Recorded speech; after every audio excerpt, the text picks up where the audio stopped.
I'm Rob Licuria, Senior Editor at Gold Derby, here with the one and only Michelle Visage, producer and permanent judge on the Emmy-winning smash hit TV empire of RuPaul's Drag Race.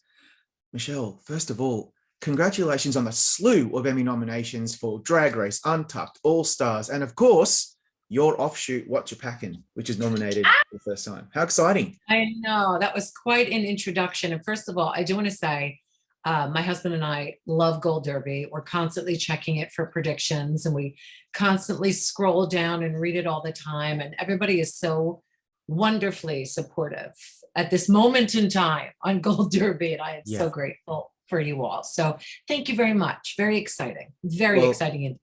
The feeling is absolutely mutual. And I mean that. Now, when you found out, I mean, because like, look, let's be really honest. Every year we're expecting RuPaul's Drag Race to do pretty well because we know that the Academy loves the show. But when you found out that Whatcha Packin also got nominated in the short form category, what was your reaction? First of all, you never know what people are thinking. So I do want to say that it's such an honor. And I know it sounds so cheesy and so ridiculous. And I was listening to Betty White's audiobook recently, and she talks about the same thing, how people like roll their eyes. And it sounds so ridiculous to say the nomination really is the kindest gesture. And it really, really is amazing. So maybe Gold Derby, it's different, but we never ever take for granted that, oh, we're going to be nominated. Don't know that. And like I said before, and I say this with all due respect, we didn't get our first nominations until Series 9. So you never know what's going to happen. So it's been an amazing ride from the beginning, never knowing anything. But then what happened was, Rob, I was home getting my hair done. And I was heading out to set, and it's quite early because I live far deep into Ventura County, California.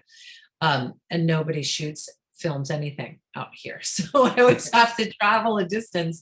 So I was getting ready and we watched the announcements live, the Emmy nominations live. And I left the house thinking, oh my goodness, we were nominated again, and directing. And, we got 8 nominations that they read. And then I get into my car and I get a text from our publicist, Michael Fabiani, and he says, oh my, OMG. And I was like, I know, 8 nominations. This is amazing. He's like, no. And I was like, what? Did I count wrong? He's like, Whatcha Packin was nominated.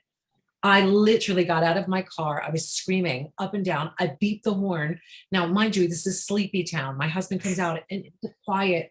Older people live around us. And he comes out, he's like, why are you beeping your horn at 8 o'clock in the morning? I'm like, Whatcha Packin got nominated. And then, of course, we were jumping up and down. And, in that moment, I had my husband, who's my other half, and I thought, it was a moment, and I'm not trying to bring the tone down, that I wish I could have called my mother, because it was a moment in time that I was like, if I wanted, listen, she's been gone for a long time, but it's taken a long time to get to this point where they said my name. Yeah. My name was on an Emmy award. Yeah. So it was an amazing moment that no matter the outcome, I am so honored and so grateful. And did you see the company that I'm in? It's like Trevor Noah, Saturday Night Live, Samantha Bee, MasterChef. It's like, and little old me from Central New Jersey. Wow. Hi. So it's such an honor. But you know what? Like, I honestly mean this, Michelle. I was thrilled for this nomination because Whatcha Packin is a funny title. Yeah, okay, it's a play on words, but it is so sometimes profoundly moving and really fascinating. It's a beautiful offshoot to the show. Untucked gives us great insight, but so does this. What was behind bringing this concept to life as another insight into the mothership Drag Race show? It's been around for a long time. And I think the idea, I went to the producers and I said, I want to do an after show, because at this point, it must have been series 4 or even 3 when I went to them, which was my first season. And I said, all these hugely successful offshoots like Watch What Happens Live and The Talking Dead at that time. Yeah. I said, talking is, I come from 17 years in breakfast show and morning radio. Right. This is what I do. So I need to do, we are missing the bus by not having an after show. And of course, this show at the core, RuPaul's Drag Race, has always been a show made by queer people for queer people. And in the beginning, it was on Logo, a queer network. And there wasn't a lot of budget. So it was like, we couldn't even get the budget to do the after show. So that's why the idea of Whatcha Packin was, let's just take a camera, basically a GoPro or, somebody's Nokia, and go into the hotel room and sit with them. So if you watch the first season of Whatcha Packin, I'm literally in their hotel room on their bed with no lighting in a baseball cap saying, show me what else you brought and you didn't get to wear. And for me, the idea was always to do kind of an after show to talk with them, to get really what the vibe was and what they were feeling and what the experience was like and what they'd been through.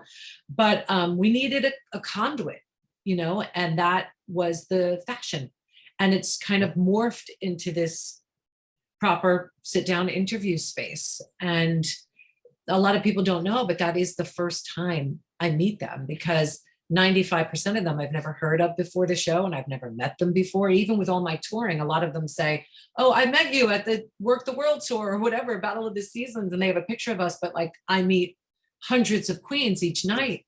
So it's the first time I get to hug them. It's the first time I get to talk to them. It's the first time I get to share the space and the air and breathe together and just let them know that they are safe with me, and let's talk about their story. And that's why it's super important to me.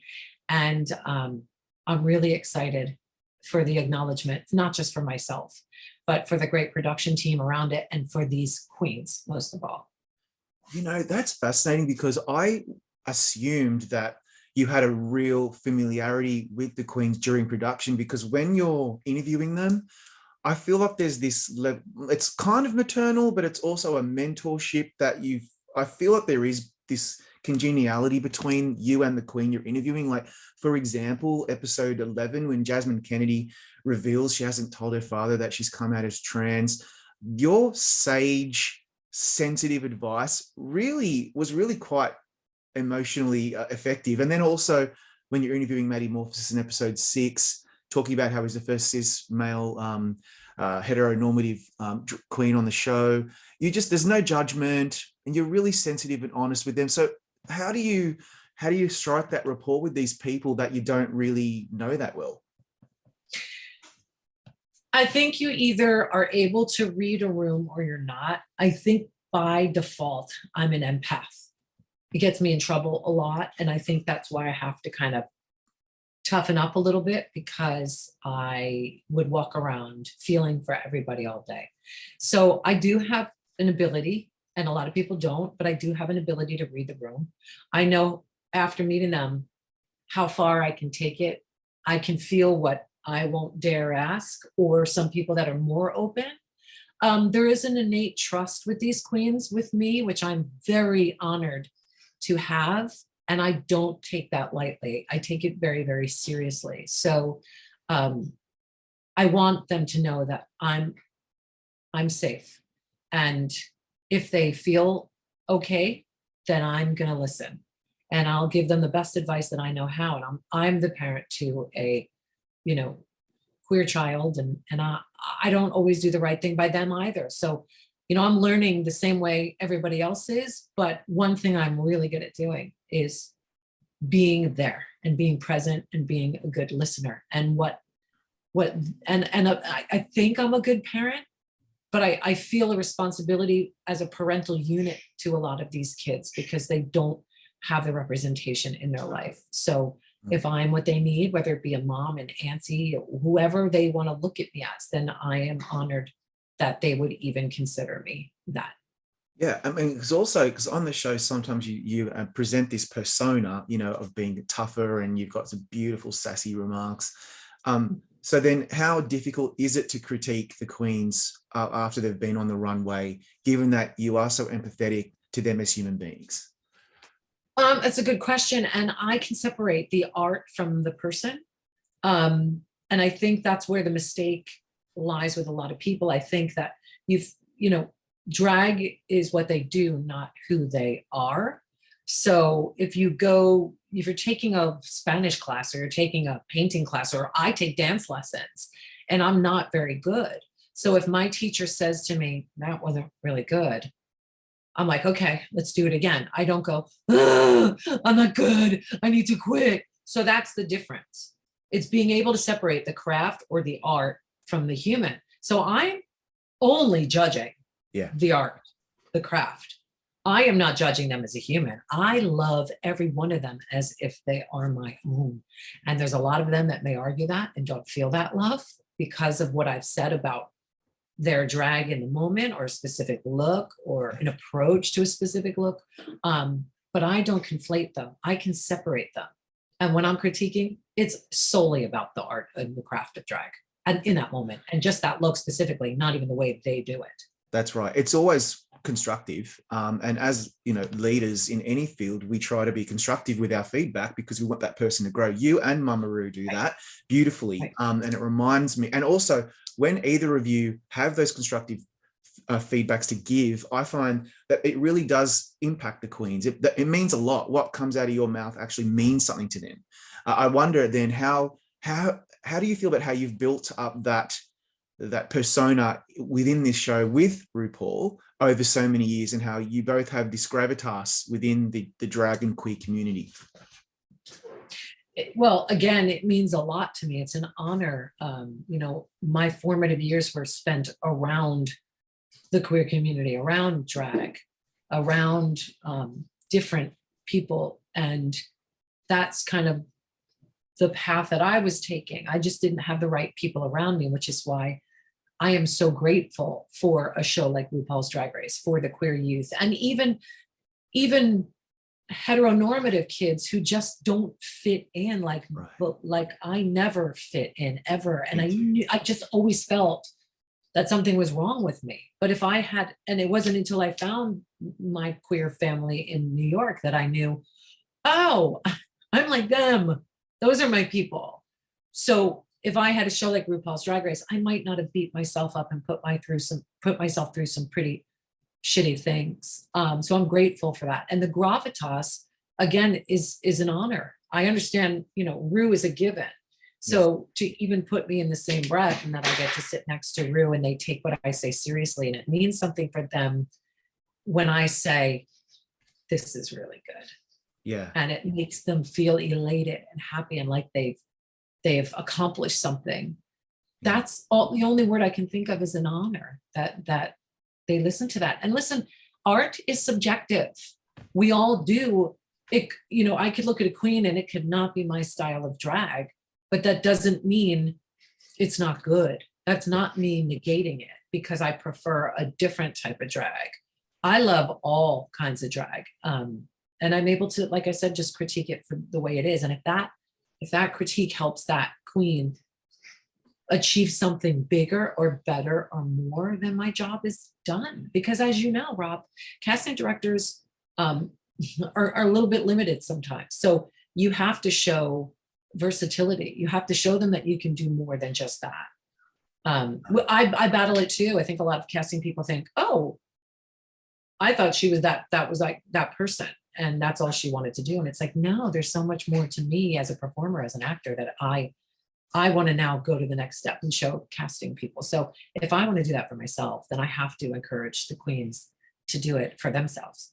Absolutely. I wonder if I was talking to Sarge, John Schneider, the camera operator, and he likened the contestants to superheroes, which I'd never really heard before, and I really agreed with, and how he gets really caught up in the drama and the spectacle, but also the emotion. I wonder, do you, as an empathetic person like myself, do you get caught up sometimes in that emotion unexpectedly? There's a three-parter to that. First of all, who knew that Sarge's name was John? Like, really? He's not a John. Like, No. I love the name John, don't get me wrong. It's just Beautiful. like Sarge. My middle name. No. Yeah. He's not a John. Okay. Number two, Ru says this a lot, and I'm going to repeat again because this is Ru's thing, not mine. The power you have in drag is the same power that you have outside of drag. He often uses the analogy, drag queens out of drag are Clark Kent, and in drag, they're Superman. So you do have those superpowers out of drag. You just have to tap into that. And the third part, what was the third part to that question?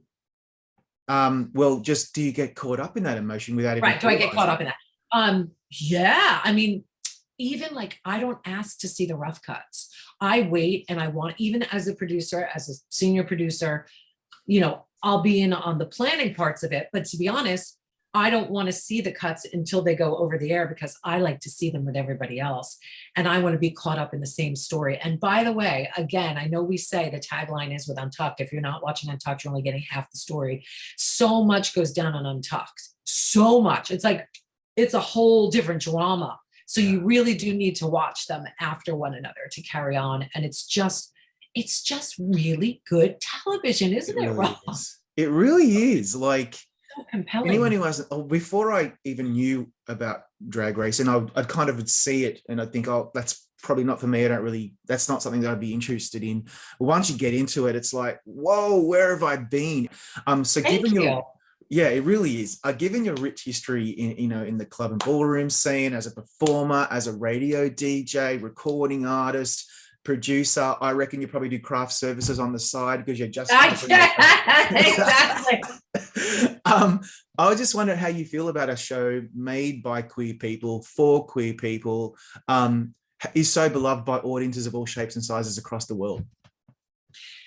This is what I like in it too. When I first moved to New York City, it was 86. I graduated high school, and again, I never really fit in. And then I met my queer family. And I hesitate to say the word queer, even though it's reowned, but back then it was a slur almost. Yeah. So I found my gay family, and I got involved in the gay ballroom scene, and that was my family. That was where I felt true love outside of my family for the first time. Like, it was like, I never felt judged. I just felt welcomed always, even if there was a competition between houses on the Christopher Street piers or in the ballroom scene, we would battle it out like that way. It wouldn't be like violence and things like that. It was really weird. Everybody was welcome. There was no cancel culture. It was just a beautiful, beautiful thing. So when I got first obsessed with drag, the first time I had seen a drag show, I was like, what is this, And even my house brothers and sisters and mother and father were like, girl, why do you love drag so much? Like, it was even marginalized within the gay community, which I found very, very odd. Yes.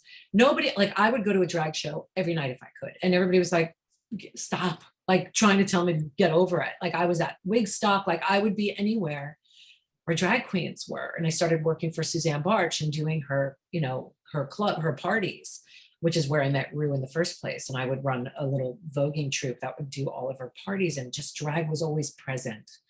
And I couldn't understand why it wasn't the biggest thing in the world, why it wasn't everywhere. Broadway's everywhere, movies, television. Why isn't drag that viable art form? Because it was to me. So to answer your question, that was in 1986. And I've been involved in the scene since then, right? Yeah. Grew up on it, was weaned off the cotton teats of drag queens. Yeah. And I couldn't understand why people didn't know about it, or it was always like a joke. It was straight men doing it as a joke on television. I didn't get it. And then I kind of said, well, Michelle, it's taken this long for it to be what it is. And like I said at the beginning of this, it was 9 years before we even, were on the radar. It was a little engine that could. It took years for it to even grow. I didn't even really start seeing a change in the audience until season 6 or 7, because I started touring very early on. And it's taken that long to get to where we are today. So it doesn't surprise me. It doesn't surprise me that it took this long because of the past and history that I have with it. But it is, to answer your question in a very long-winded form, I'm so sorry. No, it's good. It's fascinating. But it's so rewarding to see something, and not a validation for me to go, I told you, which a little part of me always lives in that, because I am from New Jersey. But it's more about the fact that the world is getting to see what I always knew was the truth, which is drag is one of the most compelling and ever-changing and fluid art forms that ever was and ever will be. And it's an honor to be part of this legacy. Like, I don't even know how to say a bigger word. It's a gift to be able to be part of this. And it's also a gift for all those people out there, not just youngins, but people who never felt understood or never felt seen or never felt like they had a place where they fit in. This is the place where all those people are welcome. Yeah. And this is about acceptance. This is about authenticity and love and community and nurturing our purpose. And on that note, congrats on all the Emmy love, Michelle. We can't wait to see you on the red carpet if you're going. And I hope you will. I'm going. I have quite an outfit. I'm going. You are going. Thanks again. Thank you, Rob. Thank you again. And thank you again to Gold Derby, because everybody there has always been so wonderful and supportive and vocal and great. And I love looking at it.